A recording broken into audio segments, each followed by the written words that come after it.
Gentlemen, welcome back. It's your Week 12 recap. I'm your host, Tom Ace Rothstein, owner of the Tangiers Casino and Tangiers Fantasy Baseball Club. Nothing really doing this week. No close matchups at all. Closest matchup being with, I think, 30 points. So, no really tight matchups. Good matchups, though. Very good matchups. I'm still in first place. Thank you, Pat, for taking out Gordo for me, doing my dirty work. But as you can tell, I don't have the Otani meter up because we don't know when this fucking guy's gonna get back. I don't know if he is gonna get back. I'm seeing they might shut him down the rest of the year. I'm seeing he might just hit this year, get Tommy John after the season, and not pitch till 2020. They're still weighing their options. I think they're gonna give him the PRP injection. I don't know. It's not looking good for him. I'm not expecting him to come back at all this year. Maybe as a hitter, but definitely not as a pitcher. Going straight into things. My matchup versus Pete. Very good matchup.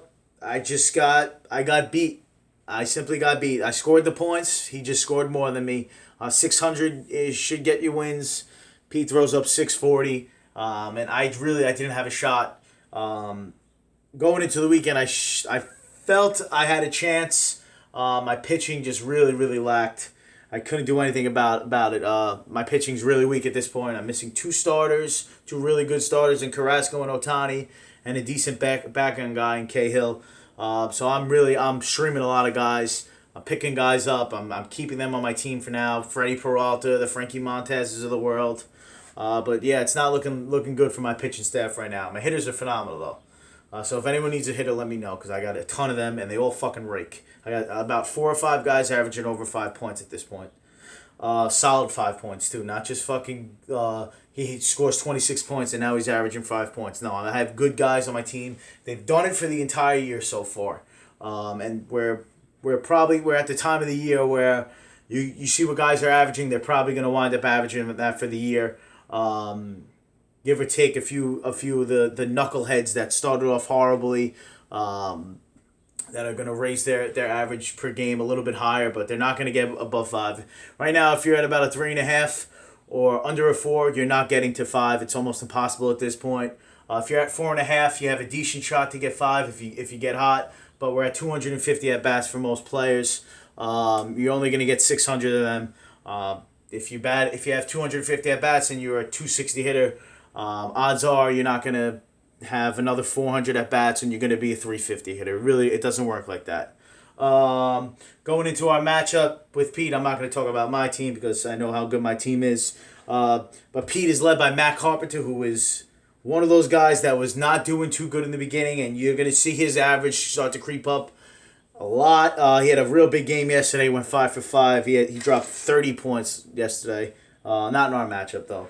But he's got his stat line 260. 15 home runs, 36 RBIs, 45 runs scored for Matt Carpenter. Averaging 4.5, drops 49 last week. Yuli Gurriel, 44 points. Guy doesn't hit home runs, but of course against me, he hits 2 in the week. He's got 4 on the year, just to let you guys know. Half of them came against me. Not surprised. Really not surprised about that. This is what happens. I've told you guys I have bad fantasy luck. Guys just do tremendously well against my team. I have a horrible fantasy defense. Probably, I think it's the worst in the league at this point. Most points against, thanks to guys like Yuli Gurriel. Rhys Hoskins with 42, broken jaw and all. He's having a decent year. 16th best first baseman, though, right now. I mean, he missed some time. 11 home runs, though, in a little shortened season for him. Paul Goldschmidt for 37. He's starting to heat back up. This is a guy who was batting about 220 for probably a good chunk of the year, and past 3 weeks he's been on absolute fire. 17 home runs now for him, 45 RBIs, 55 runs scored. Asdrubal Cabrera for 35. Michael Brantley for 34, who's ever so talented. Michael Brantley, 7th best outfielder right now, averaging 5.8 points a game. Raziel Iglesias for 32. Definitely think this is a guy that might get traded, Iglesias. Pete, if I were you, I would dish him right now. That's just me. Rafael Devers for 30. Yoan Moncada, who is batting fucking 227. First and second week of the year, he went off against me. Now he does it again. He drops another 30 points. Meanwhile, he's averaging 3.7 a game for the year. Doesn't matter. Keep it going. Bryce Harper for 30. Carlos Rodon, who I dropped on a double star this week. Shouldn't have ever dropped him because he's good. For 30. Lance McCullers, 24. Dallas Keuchel, 24. Andrew Heaney for 23. It's another guy the Angels, they gave that PRP injection to a few years back. But instead of it working, his fucking arm blew up. They had to wait fucking 6-7 weeks to even give him the Tommy John. That's what I'm afraid is going to happen to Ohtani. I really hope it doesn't happen to him. Zach Godley, ex-Tangier, didn't really fit well into our whole operation over here. Had to drop his ass. He's been pitching really good ever since I dropped his ass. New scenery for him. I like it. Good for him. Didn't pitch too well against Miami, though, unfortunately. Cody Allen for 22. Didi for 21. Mitch Haniger, 20. Chris Taylor, 20. He's day-to-day. Ross Stripling for 18. Thank God, because he was pitching like a fucking stud up until that point. He was throwing for 26 points every single game before that. But he's starting to come back down to earth a little bit. Austin Meadows for 16. Luis Castillo, who is probably the biggest disappointment in fantasy baseball this year. He's probably one of the worst guys to keep on your team, but you have to keep because that upside is just so damn high. 96 best pitcher right now. That's really bad considering how many starts he's really had. 81 Ks though, so that's a bright side, but the 5.7 ERA is really, really bad. Balls are going to be flying out of that ballpark in the summertime. Gary Sanchez for 8.5. Gary gets hurt, 3 to 4 weeks out. Gordo, it's looking like a good trade for you as long as Syndergaard doesn't go on the DL. But Gary goes on the DL for 3 to 4 weeks. That's at least probably a month of time he's going to be out. Maybe even more. They might rehab a little bit longer, depending on what they're doing in the season. If they have a little bit of a lead, if they fall back a little bit, they might just say, you know what, Gary, take another week. Go to fucking AAA, rake down there. Let's get your timing back. Let's do all this shit, and then come back strong. But yeah, like I said, my pitching really did me in. I had two negative starters, and I had Hunter Strickland throw up negative 12.5 points and a blown save. So that really didn't help me at all. Definitely could have won this week though, but what are you gonna do? Next matchup. The Chicago White Locks versus my mother's ass. The White Locks. Tyler and Locks. I told you guys this was going to be a dangerous team after week 10. Just because they have to get all their guys back. And they're starting to get their guys back. Their guys are starting to produce that are back. Nolan Arenado is going ape shit. The NL Player of the Week. I told you this would happen with him. He's averaging 5.9 points a game now, guys. He is a fucking stud, Nolan Arenado. He dropped 68 points last week. 11 for 29, 5 home runs, 13 RBIs, 7 runs scored, 2 doubles. The guy fucking raked on all cylinders. You're going to see this a lot when he has a long homestand at home, when he has 6-7 games at home in a week. It's just like fantasy happiness when you see him and there's not an @ sign for who he's playing. It's just automatic. You're going to see the numbers all the time. He got his average up to 314 with 18 home runs, 55 RBIs, 52 runs scored. Said it. He bats 300. He hits 35 home runs. He's going to score 100 runs. He's going to drive 100 in. He does it every year. But Chris Sale was the leader of the clubhouse, 74.4 points. Nice little double start week for him. 14 innings pitched. They got a win. 2 earned runs, 24 Ks in 14 innings. That's fucking absurd. Leads the league in Ks, 153 Ks. I think he does. I'm not sure. We're going to have to check on that. 153 Ks for him, though. Definitely up there. Definitely has a shot for 300 already. Yadi Molina for 53. He went fucking ape shit as well. Holy shit, he's back. Carlos Santana for 45. Jack Flaherty, another ex-Tangier. He's pitching really well, this kid. 18.8 averaging. 82nd best pitcher. Oh, that's he didn't play. He hasn't played the entire year. But the Ks are really up for him. He's averaging over a K an inning. That's really good to see for a young pitcher. John Gray somehow pitches good. I have no clue how. At home against Miami though, so that helps. But at home, pitches an absolute gem for 36 points, 12 Ks. Jed Larry, 34. Probably going to be an all-star for the A's.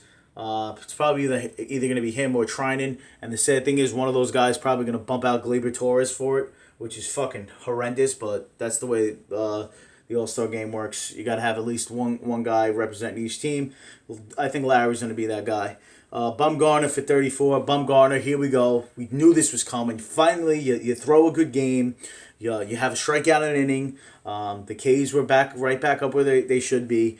Pitched a fucking beaut against San Diego. It's another guy you love when he plays against San Diego or any other team in the NL West at home. He's going to pitch really well. Kyle Schwarber, 27. Xander Bogaerts for 27. Blake Snell for 26. He's a stud, Blake Snell, 11th best pitcher right now. Lorenzo Cain goes on the DL. Tough loss right there. One of the best center fielders in baseball. Left groin strain, could be a little bit longer than 10 days. That sucks. Justin Turner for 15. He's really not doing anything at this point. I think give him a couple more bats. Let him get back into the swing of things. He's probably still in spring training mode at this point, so don't fucking drop him, guys. I know you're not. I know you're smarter than that. Archie Bradley for 14. Archie Bradley, there was an article I read about Archie Bradley. He was about to come into the game. He's in the bullpen. Decides he has to take a piss. Goes to take a piss and shits his pants. The guy in the bullpen coach goes, yo, you got to go out there. And he has shit all over him. He tries to clean up as much as he can. Runs out there, throws a spectacular one-inning pitch. Comes back in the dugout and says, guys, I shit my pants. And they were like, what? He's like, I shit my pants. And he went right into the clubhouse and fucking hopped right in the shower. Good for you. You're the man, Archie Bradley, for telling that story. Adam Eaton for 14.7. Good to see Eaton back. Sat out a couple games last week, which is really weird, considering he was supposed to be like the leadoff guy and starting every single day. But with Juan Soto there, it's really throwing shit off.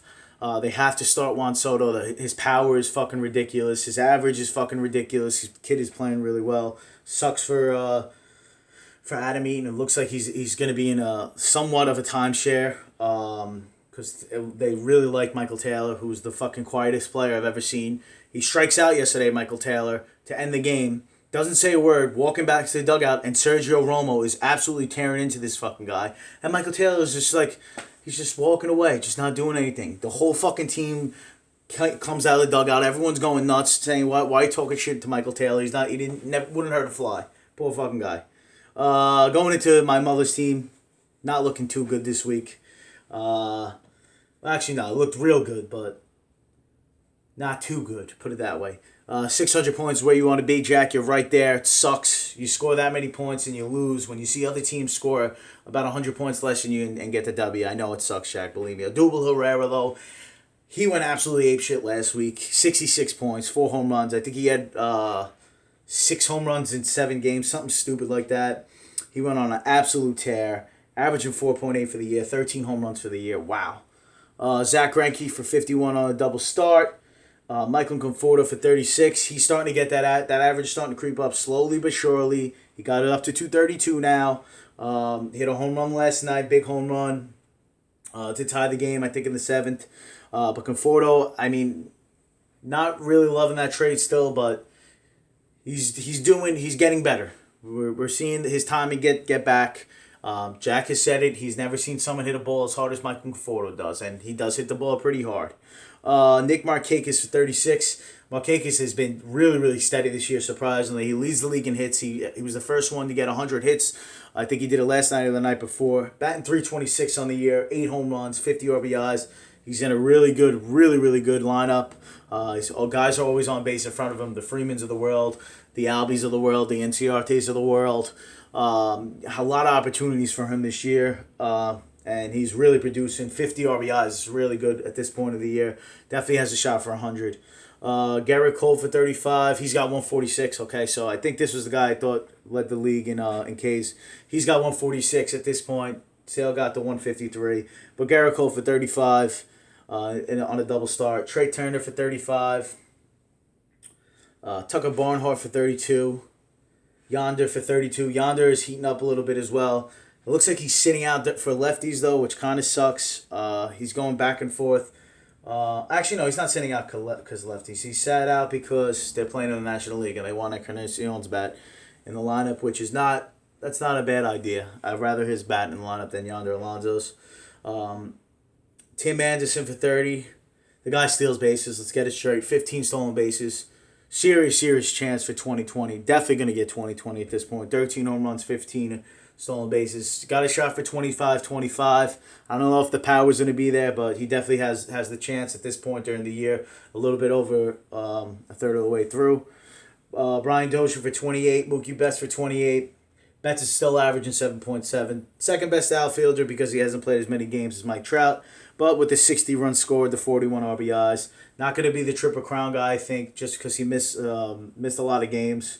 But he's got a shot for 100 RBIs. Probably going to score 100 runs. Another guy, he probably has a real good opportunity to go 25-25. 14 stolen bases with 20 home runs. He has got a shot for 30-30 as well. Scooter Gennett for 26. Man, Scooter Gennett he's raking. Fourth best second baseman, averaging 5.2 points. Second base is probably one of the most deep positions in fantasy sports right now, which is crazy to think because 2, 3, 4, 5 years ago, it was nothing. There was no one there. There was no one really good besides the Canos of the world. The Altuves, 5 years ago, Altuve really wasn't that good of a player. But there really wasn't too many options at that position. But now there's guys that produce. They bat in the middle of the lineups. They're not these leadoff hitters anymore. Scooter Gennett being one of them. He's batting 4 in that lineup at 4 or 5. He's got Joey Votto on base all the time from ample opportunities for RBIs. He's got 52 of them already in the year. Another guy for 100 RBIs definitely has a real good shot at that. Corey Knebel for 26. Clayton Richard for 23. Sean Newcomb for 19. Newcomb is 2.59 ERA, 1.16 WHIP. Very good. 84 Ks. 23rd best pitcher right now. He's probably the ace of that staff. I don't think that's saying much considering that staff really isn't that good. Besides him, Julio Teheran, Fulton Everett, I'd rather Newcomb than any of those guys at this point. Josh Bell for 14. Josh Hader for 11. He's the 8th best relief pitcher right now, Josh Hader, just because the fact of he strikes everyone out. He pitched an inning and 2/3 last week, and he had 5 Ks. So he strikes out everyone, this fucking guy. He's got 80 strikeouts on the year. I don't know how many innings he has, but it can't be more than 40 at this point. So probably has 2 Ks in an inning, which is fucking ridiculous. Chris Davis for 11. Julius Chassin for 10. Bud Norris for 10.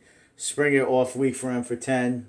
Max Muncy's been fucking raking. He's batting 260, 15 home runs, 33 RBIs. Another rookie the Dodgers bring up that is all of a sudden the next coming of fucking Babe Ruth. Cody Bellinger being the guy last year who just was dropping bombs left and right. Now it's Max Muncy. Never heard of the guy. Wasn't a big prospect. All of a sudden he comes to the majors and he's one of the best hitters, one of the best home run hitters in baseball. Doesn't make sense. But that is what the Dodgers been doing. Wow, and Max and Tyler only started 9 pitches last week. Would you look at that? Good for them. Next matchup. This is probably the matchup of the week between Gordo, the Staten Island Pizza Rats, versus Lindor Truffles, the man who shall not be named. Who I'm not going to talk about his team because it makes no sense to talk about a team that's not going to fucking listen to this little thing of ours. But Gordo, Giancarlo Stanton, after a 5-for-5 night last week, drops 55 points. That average is creeping up a little bit. He's up to 268 right now. Good to see. 19 home runs, 46 RBIs, 46 runs scored. He had a really, really good week last week. Not too many strikeouts, 3 home runs, had a 5-for-5 day. Cody Bellinger for 46. Another guy starting off a little cold. He's starting to heat up, starting to get warm. Switched his... they were saying May of this year was probably one of the worst months he's ever had in any level of baseball he's been in. They were trying to make adjustments at the plate. The adjustments weren't working. They just went back to the drawing board and they did something else every single time and nothing worked. They finally figured something out and this guy's finally starting to hit again. He's the 7th best first baseman, averaging 4.3. Brandon Nimmo for 43. Nimmo got hurt. He got hit on his finger. Missed yesterday's game. Got hit on the finger. They really thought it was something bad. He avoided a real bad injury, they said, which is good because Mets training staff, they see a finger and they have no clue what's wrong with it. Speaking of Syndergaard. So it's good to see that they figured something out in that training staff. Corey Kluber for 33. He got absolutely hammered yesterday. I can't remember the last time Corey Kluber got hit that hard. Gave up 6 earned runs yesterday against the Cardinals. Minus 7.8. Ouch. Mike Montgomery for 31 on a double start. Gordo starting him. I like it. This guy's averaging 6.2 points. I mean, I don't... Oh, he must have been a reliever for the beginning of the year. Yeah, he's a reliever. They stretched him out. Yu Darvish is supposed to come back, supposedly. I think that's going to bump him out of the rotation. So we'll see about that. Domingo Germán for 31. I know this guy was like... Before the Tampa Bay start, he was fucking ridiculous. Like, those last, 5 starts were really... last 3 starts before that, they were really, really good. But he's got a 5.4 ERA. We look at it, and you get a quality start. You go 6 innings and give up 3 earned runs. Quality start. Your ERA is 4.5. That's not saying much. A 4.5 ERA really isn't that good. It's good for a 4 or 5 starter. It's not good for an ace. I think this guy is going to be a reliable arm down the stretch. I just hope they don't baby him and they don't say, listen, you're going to have an innings limit, and they cut him off. They skip a start here or there. I hope they don't do that with him. I hope they let the kid go. I don't know. I didn't see his innings from the past few years, so I don't know how many his cap is going to be at. But if he's throwing at least 160, 170, he's probably going to be able to touch 200. But if he's under that 150, 140 mark, they might baby him a little bit, and they might say 170, 180 is your cutoff. So I hope that's not the case for him. But he's got a 5.4 ERA with a 1.23 WHIP. He plays in a little tougher, well, not that tough a division, but when you're playing against the Red Sox, I wouldn't start this guy. When you played against a good offense, I wouldn't start this guy. He's a matchup guy at this point in my eyes. And sometimes you get burned by matchups because you start him against Tampa and you get fucking roped. Sean Manaea for 30. Yasiel Puig for 25. Ketel Marte, 23. Bregman, 23. Benintendi for 21. He's a stud. Averaging 6 on the year. Holy shit, he's great. Another guy probably going to get 2020 this year. Chris Bryant goes on the 10-day DL. Little bulky shoulder. It sucks that they can't fucking DH him because they're in the stupid NL. They never figured it out.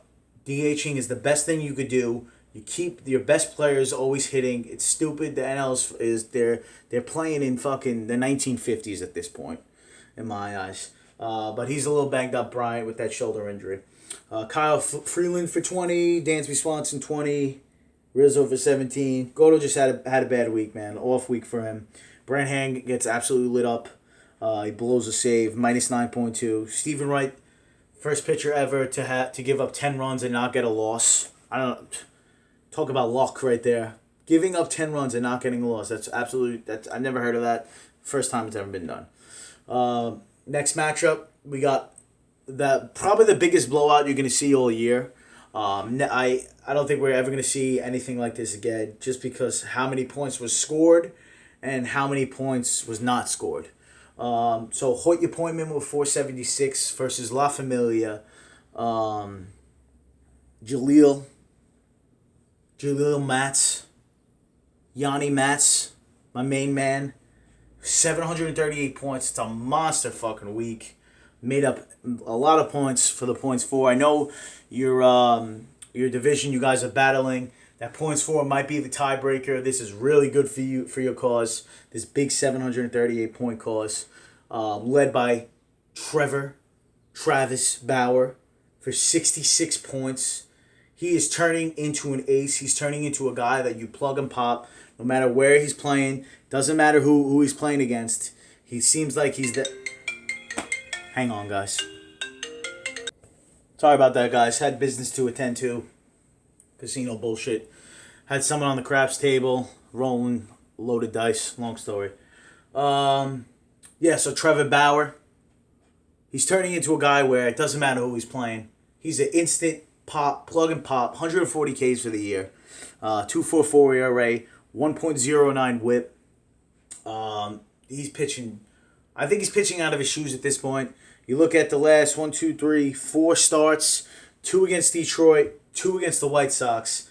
Those are going to inflate your numbers a little bit. Those are bottom offenses. They don't have anyone to really scare you besides a Jose Abreu of the world for the White Sox. But you look at both of their lineups, they're basically both peddling out fucking AAA teams at this point. They're horrible. Probably the White Sox are probably one of the worst teams in the league. The Tigers are somewhat almost. No, actually, no. They're horrible too, the Tigers. Their offense is absolutely atrocious, both teams. But, yeah, you look at the last four, he's averaging 35 over his last four. Do I think he's that good? No. I think he's a 20-point pitcher, 22 three-point pitcher. But he's pitching really, really well at this point of the season. Nelson Cruz, the reigning AL Player of the Week, went absolutely apeshit last week. 3 home runs, 8 RBIs, batted .500. He's been on fire like the last 20 days. I think he has like 7 home runs and like over 20 RBIs. He's hit the switch. Starting to get hot in Seattle, you know what I'm saying? Anthony Rendon for 62. Good to see him back from the DL with a bruised toe. Prick. He's averaging 5 points for the year. Edwin Encarnacion for 51. A guy that was traded for Yasiel Puig. A guy that was a 4th or 5th round pick. Yeah, he's going to produce. That's what he does. He's still only going to bat 240, but those power numbers are serious. 53 RBIs too. Great offense. Always going to have guys on base. Always going to hit home runs. Always going to hit big home runs at that too. They rather his batting lineup than Yonder Alonso's batting lineup. That's saying a lot. He's their guy. He's their go-to guy. Ozzy Albies for 42. Juan Soto, this kid is really fucking good, man. I'm really mad I don't have him on my team. He's got averaging 5.1 on the year, 39 on the week. Got his average up to 324, 22 runs scored, 16 RBIs, 6 home runs. Speed hasn't been there for him. I could have sworn he had plus speed, but he'll probably figure it out. He's 19 years old. John Jay for 36. Little change of scenery for him going to Arizona. Coming from Kansas City, who were horrible. He's actually on a decent team now, leading off for them. Batting .302 on the year. Fernando Ronnie for 31. Blake Parker, 31. DJ LeMahieu with 30. Good to see him back. I think he's been on the DL like 3 times in his career. 2 of them already this year. Verlander for 30. Second best pitcher at this point. 136 Ks. His ERA is still under 2. That's saying a lot considering we're so far in the season. If he has an ERA under 2 for the entire year, probably never going to see that again, guys, because that is something that, I can't remember the last time since I'm playing fantasy baseball that has happened. I think Pedro did it, though, in the middle of the steroid era, which is fucking ridiculous. Mike Leake for 30. That was a good plug and pop. Who do you play against? Against the Red Sox. You started him. Okay. I like your style. Living on the edge, but hey, you had a week, you know? Brandon Belt for 25.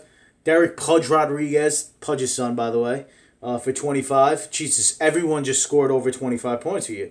D. Gordon for 24. Wilson Ramos, probably going to be an all-star this year. Batting .292. I don't know how he's only averaging 3.8 points, but he's batting .292, 39 RBIs, 11 home runs, 24 runs scored.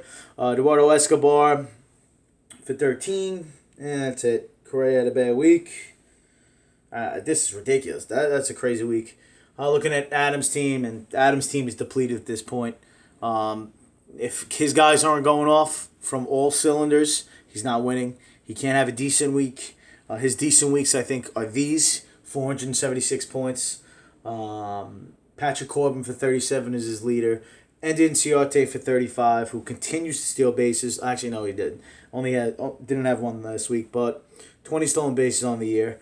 Aroldis Chapman, when your closer is one of your top 3 scorers and he only has 2 saves, that's really not good. Aaron Hicks for 30. Scherzer for 26. I think this team is going to go where Scherzer goes. Whenever Scherzer's on, he leads the league in Ks. Wow, 165. I think this team is going to go wherever Scherzer goes. If he's on a double start, he's going to be a little bit tougher to beat. If he's only on a single star pitcher, he's going to be way easier to beat. He can only score 50 points probably as a single star pitcher. When he's a double star pitcher, that gets bumped up a little bit. You know, you're going to see the 80-point score, the 90-point score that he has already done this year. I think he had like a 98-point week at one point, a few weeks back. I think when he was on Gold's team, though. Sonny Gray for 26 on a double star. Gleyber Torres for 26, who, if this guy gets snubbed from the All-Star team, I'm going to be fucking pissed. He's batting 289, 14 home runs, 38 RBIs, 26 runs scored, and he missed a month. So this guy's a fucking stud. Charlie Bubblegum Morton for 24, pitched a fucking gem last night against Toronto with 13 Ks, 122 on the year, 2.54 ERA. Holy shit. Bubblegum Morton. Yomer Sanchez, 23, Albert Pujols, 20. These guys just... They're just blah. They're just decent. Albert Pujols is averaging 4 points a game, though. Wow. 247 average. Jesus. Walks a ton. Adam Jones just doing Adam Jones things. Batting 289 with 10 home runs. You know what he's going to do, guys. Yeah. Done with this. Next matchup. That B Strong BS versus Jay Jerkin. You know Jay's always jerking. 545 496. Mashy, good. Nice week, man. You did it. You know, you're over 500. Really good. Good to see. You're leading your division. That bullshit B division, which sucks. That's going to get a first-round bye out of the deal. Even though they're the epitome of mediocrity, they're going to get a first-round bye, finishing in second place somehow. And they might have a losing record, which is really scary. That a losing record is going to get in the playoffs. Let's see. He's winning this week too. Good for you, Mesh. Mesh is led by Matt Olson, 49.8 points, one of the hottest hitters in the league at this point at first base. Only batting 242 for the year though, 17 home runs, nice pop, 41 RBIs, 43 runs scored. Shin-Soo Choo, the ever so consistent, 4.8 averaging on the year now. See, now we're getting serious with Shin-Soo Choo. He's really picked it up. The 11th best outfielder, 284, 14 home runs, 37 RBIs, 48 runs scored. He's on base a ton. Not that good of a lineup in Texas, but, you know, he's scoring runs. He's driving guys in. He's hitting home runs. On base a ton. Javier Baez El Mago for 45.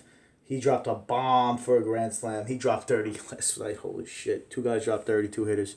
JD Martinez at 44. Eugenio Suarez for 41, who continues to take Joey Votto's RBIs because Joey Votto is always on base, and he's always getting driven in by this fucking guy. 58 RBIs for him, and he missed at least 3-4 weeks. He's got to be one of the league leaders in RBIs. David Peralta for 36. Mashy, all he texts me is about David Peralta. He's really picked it up. He's batting 284 now, 15 home runs, 44 RBIs, 37 runs scored, averaging 4.8 a game. Keone Kela for 33. 10th best reliever at this point. Miles Mikolas for 30 on a double start. Not too good of a week for him. Got roped by the Phillies. Pitched really well against the Brewers.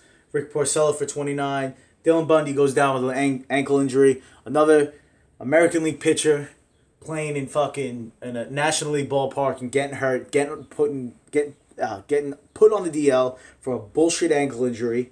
How did he get hurt? Let's see. Running the bases.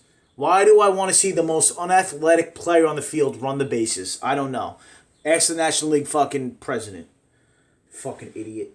John Lester for 20. Mike Trout for 17. Really, really down week for Trout. And Matchy still winds up winning because his points against is so damn low.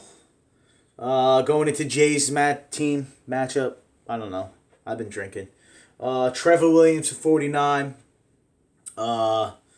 He's decent. Only 64 Ks in probably about 80, 90 innings at this point. Not a high K guy. But he's pumping out quality starts after quality start. Jesus Aguilar for 40. This guy should be an all-star, Jesus Aguilar. We see Lorenzo King gets hurt, so now he's definitely going to have playing time for the next 10, 15 days. He's batting 300 with 17 home runs and 51 ribbies. He bats 3-4 in that lineup. This guy's got to be an all-star. If he's not an all-star, the all-star game's a travesty. But he's fucking tearing the cover off the ball at this point. Miguel Andujar for 38. Trevor Story for 31. Fifth best shortstop, averaging 5.1. Sean Doolittle for 29. Aaron Judge for 29. Eddie Rosario for 28, he just fucking rakes this guy. 315, 17 home runs, 50 RBIs. He's juicing. Mark my words, he's going to get popped, Eddie Rosario. Manny Machado for 57. Kenley Jansen for 26. Jake Arrieta got absolutely hosed by the Yankees last night. He fucking sucks. I'm fucking done, guys. I'm fucking sweating. Guys, you have a great week. fucking tired and get some sleep. Enjoy your weekend. Enjoy your week. Catch you guys on the flip. Peace.